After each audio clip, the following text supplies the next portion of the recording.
बिस्मिल्लाहिर्रहमानिर्रहीम। अस्सलामुअलैकुम फ्रेंड्स, कैसे हैं आप सब।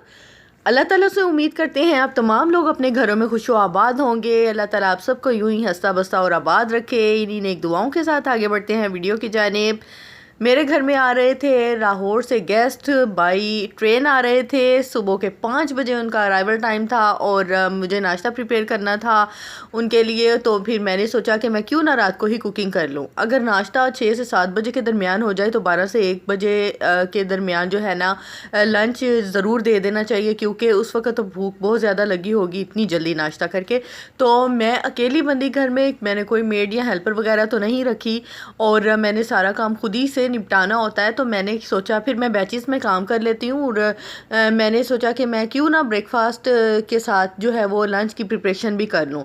तो मैंने कुछ जो है ना वो चीज़ें रेडी कर ली थी। लंच के साथ मैंने चिकन पुलाव बनाया था और इसके अलावा मैंने बनाया था कीमा मटर और साथ ही मैंने अंडे भी वॉश कर लिए, दूध भी बॉईल कर लिया और शामियाँ फ्राई करने के लिए दोपहर के वक्त वो भी मैंने प्रिपेयर करके रख रही थी, फ्रिज में रख दी हैं, वो मैं आपको दिखाती हूँ। और ये संडे बाज़ार से मैं पालक लेकर आई थी और ये भी मैंने कट आउट करके रख ली है। इसका पानी थोड़ा खुश्क होता है तो हम इसको मैं फ्रीज़ कर दूँगी। तो और जो है ना वो इसको गाहे गाहे जैसे मुझे मुनासिब लगेगा वैसे मैं कुक कर लूँगी। और बर्तन शर्तन सारे मैंने धो लिए थे, रात का टाइम है, बच्चे भी सो गए हैं, हस्बैंड भी सो गए हैं और मैंने फिर पूरा किचन नीट एंड क्लीन कर लिया ताकि सुबह के वक्त मुझे किसी किस्म की कोई दिक्कत का सामना ना करना पड़े। और भागम भाग जो है ना वो सारा काम जो है वो मैंने निपटा लिए और काफ़ी हद तक जो है वो काम कर लिया। और इसके अलावा मीठे में जो है वो मैंने शाही टुकड़े बनाए थे लंच के लिए। और ये देखें मैंने पूरे घर को नीट एंड क्लीन कर लिया। नीट एंड अल्हम्दुलिल्लाह नीट एंड क्लीन तो होता है। ये मेरी सॉक्स रह गई थी इधर ही मैंने वज़ू किया था और ये मैंने यहीं पे उतार थी, ये भी मैंने उठा लिया। वॉशिंग वगैरह सारा कुछ मैंने वाइंड अप कर दिया था और बस हर चीज़ नीट एंड क्लीन कर दी थी मैंने। ये देखें मैं आपको शामियाँ यहाँ पर दिखा रही हूँ। मैंने बनाई थी ये आलू सॉरी दाल, चना की दाल और चिकन की जो थी ना ये शामियाँ बनाई थी। तो ये बहुत ही मज़ेदार बनती हैं और सारे मैं इसमें ड्राई मसाले ही डालती हूँ। पहले मैं दाल को थोड़ी देर के लिए सोक कर देती हूँ और फिर उसको मैं बॉईल कर देती हूँ और चिकन जो है वो साथ ही उसमें मैंने बोटियाँ डाली होती हैं। बेशक आप बोनलेस डाल दें या बोन समेत आप डाल दें, बस वो उसके रेशे बाद में तो हो जाते हैं ना जब वो चने की दाल। बस 5 से 7 मिनट के लिए चने की दाल को बॉईल करती हूँ, थोड़ा खड़ा खड़ा ही रहने देती हूँ और उसके बाद मैं इसको मिक्स कर लेती हूँ और मैं कोई मसाला जात बीच में नहीं डालती। उसके बाद मैंने इसमें ड्राई सारे पाउडर्स डालने होते हैं। ड्राई जिंजर पाउडर डालना होता है, गार्लिक पाउडर डालना होता है, इसमें चाट मसाला जाता है, इसमें आमचूर पाउडर जाता है, इसमें कुटा हुआ गरम मसाला जाता है, काली मिर्च थोड़ी सी डालती हूँ, धरदरा मिर्च डालती हूँ, नमक डालती हूँ और ये सारे मसाले डाल के इसको मैं अच्छी तरह से मिक्स कर लेती हूँ और फिर शेप दे देती हूँ। सारा घर मैंने आपको दिखा दिया। 2 बच्चों का जो रूम है, बच्चे भी सो रहे थे और मियाँ साहब भी सो रहे थे, तो वो मैंने इसलिए वहाँ पर नहीं। अब यहाँ पर किचन की मैंने लाइट्स कर दी हैं ऑफ और मैं काफ़ी रिलैक्स हो गई थी कि जैसे ही सुबह मेहमान आएंगे फजर की नमाज के बाद मैं उनको ब्रेकफास्ट लगा दूँगी। तो बस ये सिंपली सा मैंने ब्रेकफास्ट लगा दिया था। मैंने चिकन जो है वो उनको कौरमा दिया था नाश्ते में और क्योंकि पराठे खाने वाली टीम है तो साथ अंडे फ्राई किए थे मैंने और स्लाइसिस थे मैंने टोस्ट कर दिए थे और इसके अलावा केक पीस थे और केक रस थे और उसके बाद मैंने चाय सर्व कर दी थी। ये मेरा डिनर सेट बहुत प्यारा है, आपको दिखाई दे रहा होगा। और ये टी सेट जो है ये भी डिनर सेट का ही हिस्सा है। तो ये भी मैंने जो है वो मैं आपको इसका कभी डिटेल वीडियो दूंगी। मुझे बहुत अच्छा लगता है। नोरिटे का ये डिनर सेट है, ये सुपर बोन चाइना का। और ये देखें मैंने साथ सॉसर्स रखे हैं और सॉसर्स में जब भी आप रखें तो इसके अंदर ना टिश्यू ज़रूर रखें। उससे ये होता है कि जो कतरे चाय के गिर रहे होते हैं ना, एक तो सॉसर बड़ी अजीब सी लगती है, उसमें चाय के कतरे पड़े हो ना तो वो कोई उठा के पी रहा हो तो बहुत मुझे अजीब सा लगता है। और सॉसर मेरी पूरी कोशिश होती है कि जब भी घर में कोई गेस्ट आए तो मैं विदाउट सॉसर उनको चाय सर्व ना करूँ। स्पेशली लंच या डिनर के बाद जो चाय होती है तो वो सॉसर के बगैर नहीं मेरा देने को। बाज़ लोगों में तो बिल्कुल भी ट्रेंड ही नहीं होता ना कि सॉसर क्या चीज़ है, इसको यूज़ भी करना है। और हालांकि अगर उनके डिनर सेट या टी सेट के साथ सॉसर हो भी तो सॉसर कप टूट जाते हैं और सॉसर्स जो हैं वैसे की वैसे ही पड़ी रहती हैं। तो प्लीज़ ज़रूर यूज़ करें। बिलीव में बहुत अच्छा लगता है, गेस्ट को अच्छे तरीके से जो है वो सर्व करें। तो ये फिर लंच का टाइम हो गया, फिर मैंने जो नाश्ते का बाकी बर्तन शर्तन मैंने धो लिए थे और फिर ये लंच का टाइम हो गया। और लंच के बाद ये देखें बर्तनों की भरमार। जो हमारा ट्रेंडी किचन है ना, ये असल में हमारा किचन ये है जो असल सूरत हाल मैं आपको दिखा रही हूँ। लंच के बाद ये सूरत हाल थी। सब लोग असल में जो गेस्ट आए हुए थे उनमें से एयरपोर्ट पे किसी अजीज़ को छोड़ने जाना था और बाकी जो है उनको वापस हमने लाहौर के लिए ट्रेन पे भी छोड़ा था। और सब लोग एयरपोर्ट चले गए थे, बच्चे भी चले गए थे और मियाँ साहिब भी उनको लेकर एयरपोर्ट चले गए थे। पहले उनको घुमाया फिराया और इस्लामाबाद सारा रावलपिंडी जो भी मखसूस जगहें थी सारी दिखाई, फैसल मॉस्क वगैरह और जो म्यूज़ियम वगैरह था सब कुछ दिखाया उनको। और उसके बाद सब एयरपोर्ट पे चले गए खाना खाने के बाद। और फिर मैंने सारे घर को दोबारा से असली हालत में मैं वापस लेकर आई। बर्तन शर्तन मैंने सारे धो लिए थे। और ये बच्चों का कमरा है, रात को मैंने नहीं दिखाया था क्योंकि बच्चे यहाँ पर सो रहे थे। और ये बच्चों का जो है वो बेड है बच्चे यहाँ पर सोते हैं। बच्चों के स्टफ़ टॉयज़ वगैरह मैंने रखे होते हैं और बच्चे बड़े एक्साइटेड होते हैं। और कभी भी मैंने बेड्स के ऊपर शिकने नहीं रहने दी। मुझे बिल्कुल भी अच्छे नहीं लगते बिस्तर पड़े हुए हों, बेड के ऊपर शिकने पड़ी हों, ब्लैंकेट्स वगैरह ऐसे खुले पड़े हैं या पिलो या मैसी किया हुआ है बिस्तर को, तो मुझे बहुत बुरा लगता है। तो मैं इनको बिल्कुल सेट वेट रखती हूँ। ऐसे ही अल्हम्दुलिल्लाह सारा दिन इसी तरह ही सेट रहते हैं और मुझे बहुत अच्छा लगता है that nobody on the bed and everybody is active. मुझे ऐसे फील होता है, ये फीलिंग मुझे आती है। और हर चीज़ जो है वो प्रॉपर अपनी जगह पे होती है। और घर जो मेरा है ये फ्लैट है, चुनू मुनू सा फ्लैट है और मैंने इसको टर्किश जो स्टाइल है ना वो भी इसको दिया हुआ है। तो मैं किसी दिन आपको थारो विज़िट करवा दूँगी कि मैंने क्या क्या बिछाया है, क्या क्या किया है। तो ये आ गए हम railway station, Rawalpindi railway station काबिल दीद है, बहुत ही खूबसूरत साफ़ सुथरा सा रेलवे स्टेशन है। गो के इसका प्लेटफॉर्म जो है वो काफ़ी पुराना है, अंग्रेज़ों के दौर का है। बिल्डिंग के स्ट्रक्चर से पता चल जाता है, इतनी ऊंची ऊंची छतें हैं और उनमें रोशनदान है। और अब तो ये ट्रेंड ही नहीं रह गया ना इतनी ऊंची छतों का, हालांकि ये कितने, और इसी वजह से सफोकेशन नहीं होती थी और एयर क्रॉसिंग इतनी अच्छी होती थी और ठंडक ठंडक का एहसास होता है। और बिल्कुल भी जो है वो गर्मियों में गर्मी नहीं लगती और इनकी दीवारें भी इतनी मोटी मोटी होती है ना।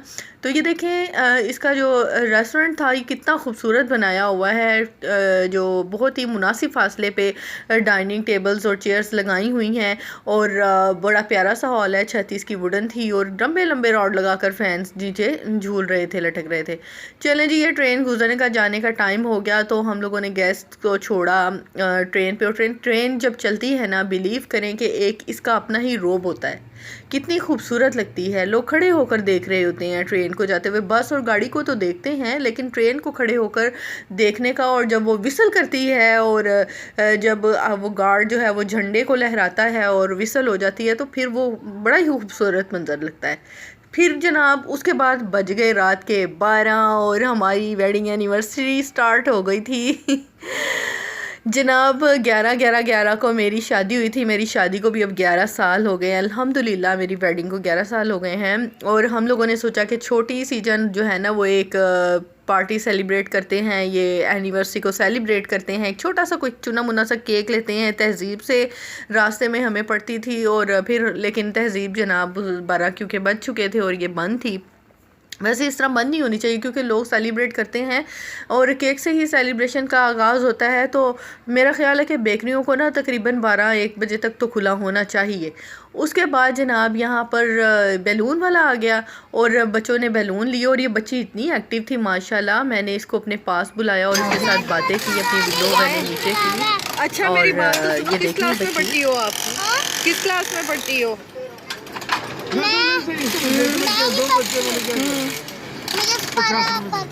पारा पढ़ती हो? कितने पारे पढ़नी है? एक कलमा पढ़ा। पहला कलमा पढ़ा है आप? अच्छा, रहती कहाँ पे हो? छोटे क्लास। सुनाओ पहला कलमा। हाँ सुनाओ। पहला कलमा तैया तैया में हाँ तो पीछे करो ना। इलाहा इल्लल्लाहु। हाँ रसूल अच्छा। हाँ।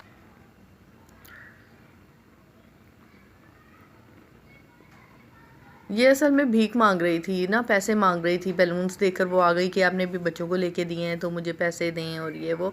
तो मैंने इसके साथ बातें करना शुरू कर दी। उसके बाद जी हम एक लोकल बेकरी से एक केक लिया हम लोगों ने। फ्रेस्को थी, आई थिंक फ्रेस्को से हमने केक लिया है, वो भी अच्छी बेकरी है। रश थी या रश बेकर्स था या फ्रेस्को थी, आई मुझे भूल गया है। तो वहाँ से हमने केक लिया। अच्छा केक बना हुआ था, बहुत ज़्यादा सुपर डुपर केक तो नहीं मैं कहूँगी, लेकिन अच्छा केक था, मतलब खाने में मज़ा आया। बहुत ही सॉफ्ट और फ्लफ़ी केक था और मीठा भी था। सारे केक यार मीठे होते हैं। तो बस बच्चों को यहाँ पर जो है ना, हम लोग बच्चे बड़े एक्साइटेड होते हैं। वेडिंग एनिवर्सरी हो या कोई भी घर में कोई पार्टी हो, कुछ भी हो ना, तो बच्चे बहुत एक्साइटेड होते हैं। फिर स्पून के साथ मैंने स्पून के साथ सबके मुंह में मैंने केक डाला और सबको खिलाया। और बच्चों ने जो है ना, वो बच्चों ने हमें बच्चे बनाया होता है, हमारे हाथ पकड़ के ना वो सेलिब्रेशन करवाते हैं।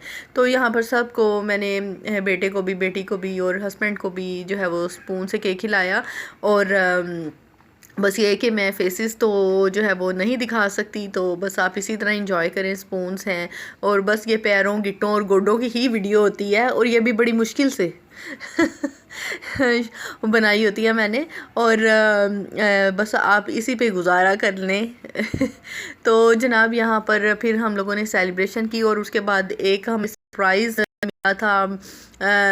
मेरे देवर इधर होते हैं इस्लामाबाद में, तो उन्होंने हमारे लिए सरप्राइज़ एक जो है वो पार्टी रखी हुई थी घर में। एक हम लोगों को उन्होंने ट्रीट दी, डिनर था उनकी तरफ। उन्होंने बोला कि आप लोगों की वेडिंग एनिवर्सरी है तो जो है वो उसका डिनर जो है वो हमारी तरफ से है, हमारी तरफ आपने आना है और वहाँ पे हम सेलिब्रेशन करेंगे।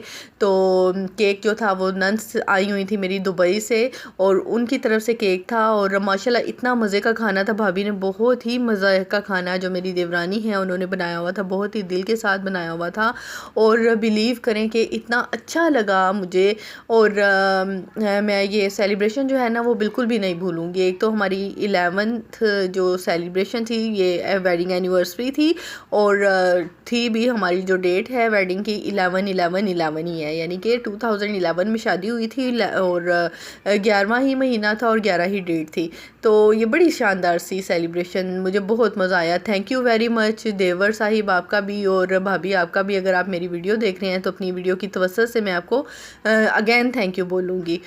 तो इसके बाद हम लोग जी है वो दुबई से, क्योंकि आई हुई थी नंद और बच्चे थे, तो हमने सोचा कि इनको यहाँ से इस्लामाबाद घुमाते फिराते हैं। तो हम चले गए टैक्सिला म्यूज़ियम। सबसे पहला हमारा जो टारगेट था ना, हम पॉइंट 2, तो वो टैक्सिला म्यूज़ियम था। और टैक्सिला म्यूज़ियम की हम डेट देखे, टाइम सॉरी देखा, तो वो 5 बजे बता रहा था गूगल। तो लेकिन जब हम वहाँ पहुँचे तो उन्होंने कहा कि टाइम तो गुजर गया है, क्योंकि 4:15 साढ़े 4 बजे का टाइम हो गया था आई थिंक, या 4:45 बजे का टाइम था। और तो उन्होंने कहा कि 4 बजे जो है ना विंटर टाइम है और 5 बजे का टाइमिंग समर टाइम है, क्लोज़ हो चुका है, अब हम आपको विज़िट नहीं करेंगे। बस हमने उन्हें बताया भी कि बच्चे यार दुबई से आए हुए हैं और इनको विज़िट करवाने के लिए के आए, तो उन्होंने बोला कि हम आपकी बहुत रिस्पेक्ट करते हैं, काबिल एहतराम है आप, लेकिन ये कि यहाँ पे अभी कराची से भी एक फ़ैमिली आई हुई थी विज़िट करने के लिए, लेकिन टाइमिंग चूँकि ख़त्म हो गई है तो ये क्लोज़ है। उसके बाद फिर हम आ गए जी कानपुर डैम, और ये बहुत ही खूबसूरत है। जिन्होंने नहीं देखा वो आप दिखे, मेरा जो है वो समझ लें कि कैमरे ने इतना कैप्चर उसको नहीं किया। पानी आगे तक आया हुआ, वैसे ये पानी पीछे तक होता है और काफ़ी पानी था माशाल्लाह से। और बहुत यहाँ पर रौनक होती है। और जब हम लोगों ने बोटिंग की तो काफ़ी टाइम हो गया, ये शाम का टाइम है, लेकिन वेट करते करते ना जब 1 से 2 गाड़ियाँ इकट्ठी आ रही हो ना, तो फिर तो आपको एक तो टाइम से पहुंचना चाहिए और दूसरा ये कि प्लान करके पहुंचना चाहिए कि आप किस गेट पर जाना है आगे। तो हम लोग जो है वो इस गेट पर आ गए और दूसरे गेट पे जो है वो हमारी दूसरी गाड़ी चली गई, जिसमें दूसरे हमारे साथ रिलेटिव्स थे। और बस उनका वेट करते करते करते करते कि सब इकट्ठे हों तो हम बोट पे जो है वो बैठेंगे। बोट भी हम लोगों ने वो कर ली थी, बुक करवा ली थी, लेकिन जो है ना वेट करते करते काफ़ी टाइम हो गया और वो दूसरे गेट की तरफ चल गए।